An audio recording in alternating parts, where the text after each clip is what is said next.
అందరికీ నమస్కారం.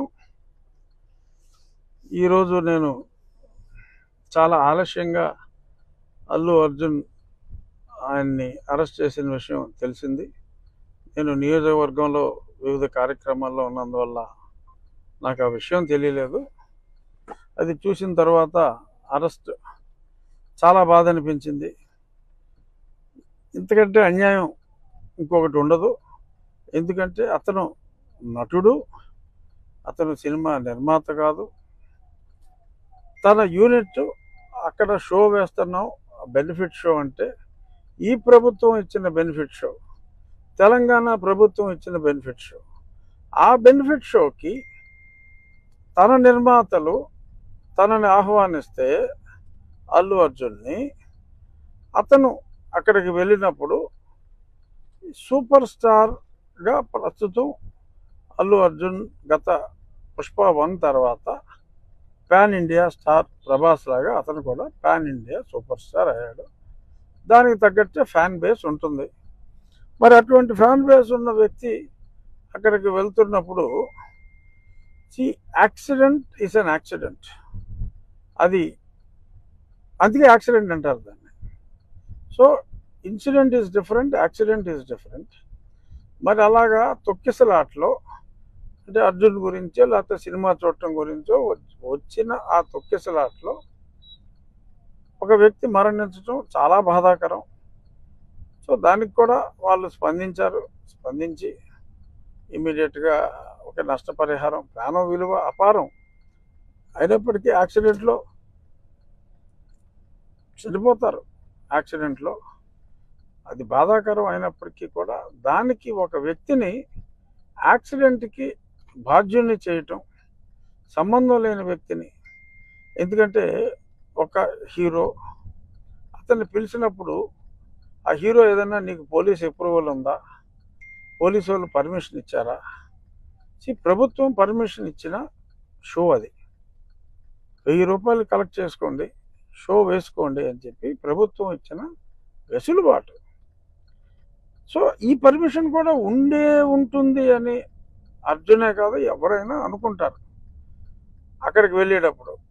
సో మరి దానికి ఈ రకంగా మరి ఇప్పుడు ఆ జరిగిన సంఘటనకి అర్జున్నే బాధ్యుణ్ణి చేయటం, అర్జున్ని అరెస్ట్ చేసి మరి వాళ్ళ శుక్రవారం నాడు మరి అదే మోడస్ ఆపరాండే గతంలో నా మీద జగన్మోహన్ రెడ్డి ఎక్కువగా జగన్మోహన్ రెడ్డి అవలంబించిన మోడల్ అది. మరి యాదృచ్ఛికంగా జరిగిందా, శుక్రవారం కావాలనే జరిగిందా? ఏదేమైనా అల్లు అర్జున్ అతన్ని అరెస్ట్ చేయటం అనేది అత్యంత బాధాకరం. మానవ తప్పిదం. బట్ దానికి ఎవరెవరో సోషల్ మీడియాలో 10 సంవత్సరాల శిక్ష, ఏదన్నా యాక్సిడెంట్ ఇన్సిడెంట్లో ఇప్పుడు దాకా ఎవరికైనా 10 సంవత్సరాల శిక్ష పడిందా? అంటే ఇప్పుడు పడుతుందని కాదు, డెఫినెట్గా నాన్ బెయిలబుల్ సెక్షన్లు పెట్టినా court can give the bail and I'm sure Arjun will get the bail. అందులో ఎటువంటి సందేహం అక్కర్లా, తప్పకుండా అతనికి బెయిల్ వస్తుంది.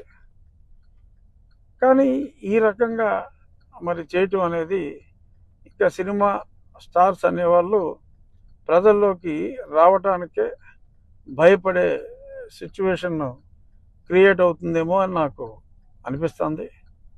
ఇది డెఫినెట్గా రేవంత్ రెడ్డి గారి దృష్టికి వెళ్ళే మరి అరెస్ట్ జరిగిందా, ఆయనకి తెలియకుండా జరిగిందో నాకు తెలియదు. ఖచ్చితంగా అల్లు అర్జున్ని he must be released immediately. This is the demand of the public. తప్పు చేస్తే శిక్షించండి.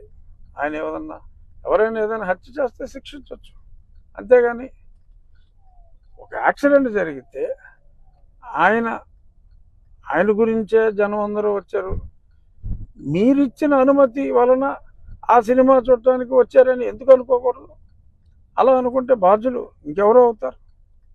సో దయచేసి my appeal to honourable chief minister of Telangana, దయచేసి ఈ కేసు నేను ఎవరైతే ఆ కంప్లైంట్ ఇచ్చారో ఆ కంప్లైంట్ ఇచ్చిన వ్యక్తి కూడా ఇది సమంజసం కాదు అని ఆ కంప్లైంట్ కూడా విత్డ్రా చేసుకోవటం జరిగిందని కూడా నేను చూశాను.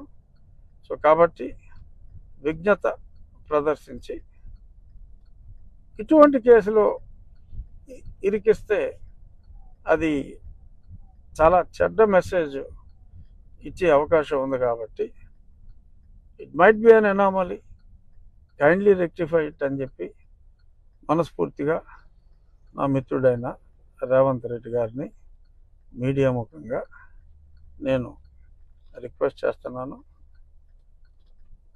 తప్పకుండా Allu Arjun will get bail immediately. అందులో ఎటువంటి సందేహం అవసరం లేదు. మరి అంత సూపర్ జూపర్ హిట్ ఏదో 1000 కోట్లు దాటిందంటున్నారు. నరఘోష అయి ఉండొచ్చు Arjun. Don't bother, he will come out clean. He will come out hopefully today itself or latest by tomorrow.